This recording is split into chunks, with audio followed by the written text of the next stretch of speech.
make a change. Here's more.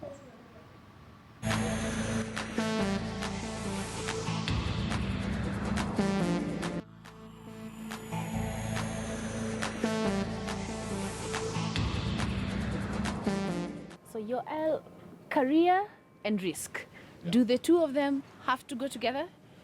I think that they do. I mean, if I look back at my career, I definitely took a lot of risks in order to get to where I get now.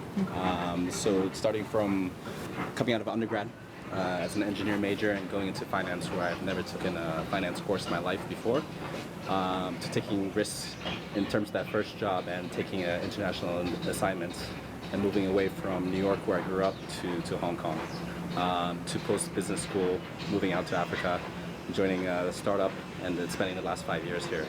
So I think the risks I took were very calculated. I didn't take the defined path that most individuals take. And I think as a result, I've experienced a lot more success in my career so far than other people of similar age. Okay, and what are some of the biggest mistakes that you made, even in taking those risks? Yeah. And what exactly did you learn from it? Yeah. I think, I've been lucky in terms of the companies that I worked at, having very good leaders above me that supported me and mentored me.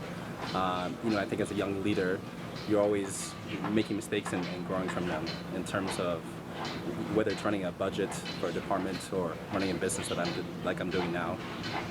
But it's, how do you learn from those mistakes? How do you continue to grow as a leader? And mistakes are made on a daily basis, on a weekly basis. Guys on my team make mistakes all the time.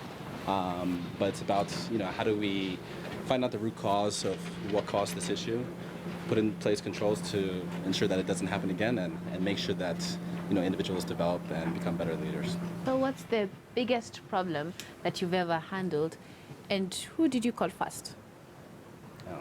So I think the biggest problem that I've ever handled, I had a team member that was crucial suddenly leave the team.